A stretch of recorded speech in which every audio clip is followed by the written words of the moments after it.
welcome to our chipping lesson today. The second part of Ian's lesson series is chipping and pitching. We're going to cover the fundamentals of that today. So today we're going to be working on chipping and pitching. I honestly don't know the difference between the two. I just know that you use that around the green.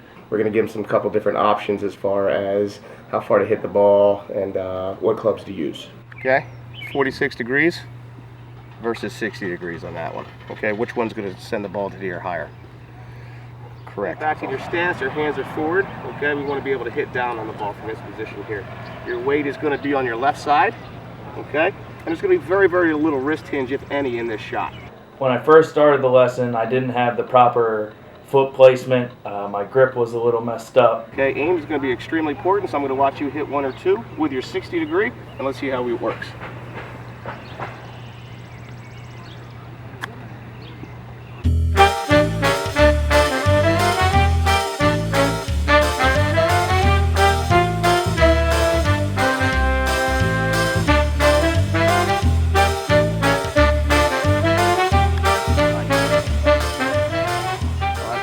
Right there. Good. Ian actually continues to impress me. He, for a big strapping young lad with a lot of strength, he has kind of soft hands, and he pulled off some of the mechanics today really, really well. So we have a pitching wedge here. Okay, the difference between a pitching wedge and a 60-degree wedge is what?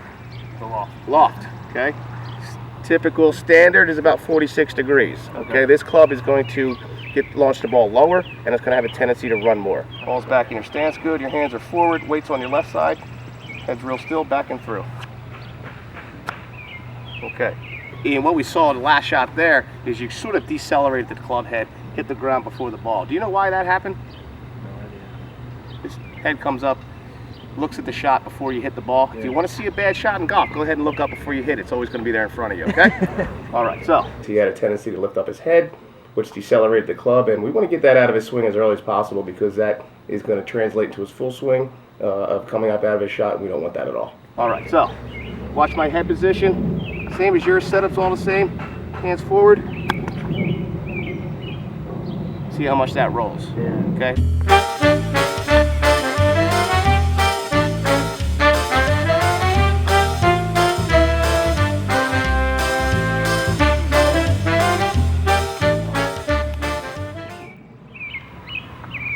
Nice.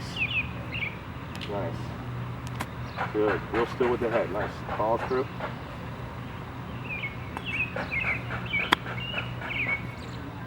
Okay, good, get ready. Yep, good. Okay, if that club comes back to this length, where does it have to finish? Through.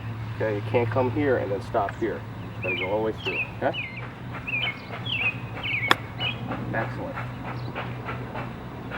See how much height that got? Less roll closer to your target. Good. Good job. Okay. High five!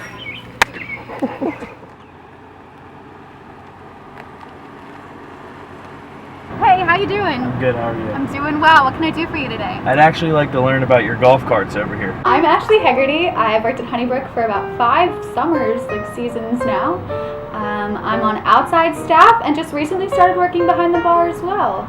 But I think outside staff is where my heart belongs. I love it out there. So my favorite part is spending time with Gabby, who's actually the director of this. So there's a little plug for her.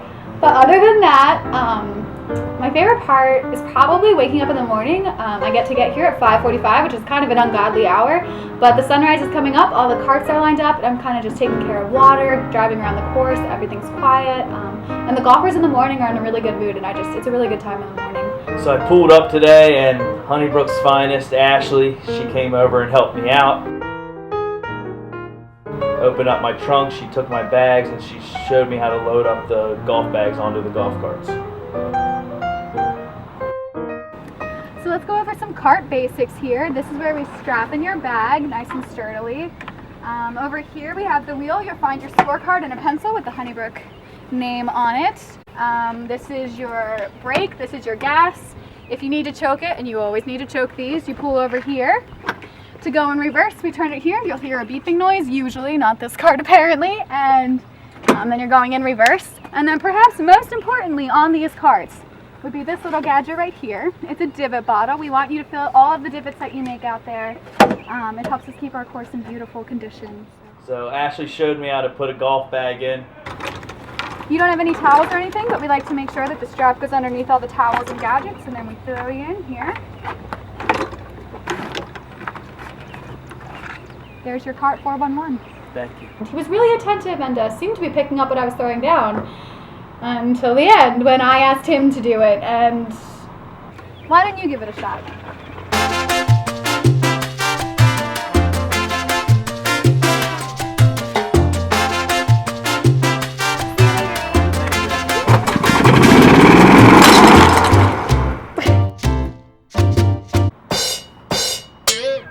And I forgot the most important step, which was to firmly secure the golf bag to the golf cart. Ian's next lesson is going to involve the full swing. Hopefully he can take some of the good mechanics he was shown in putting and chipping and pitching and translate that into his full swing. Well, Ian, it was great that you came out and saw our side of things today. And I just wish you luck on the rest of this adventure. I know Dwayne's really great at his job, and I'm sure you're going to learn a lot more, and I can't wait to see you out on the golf course.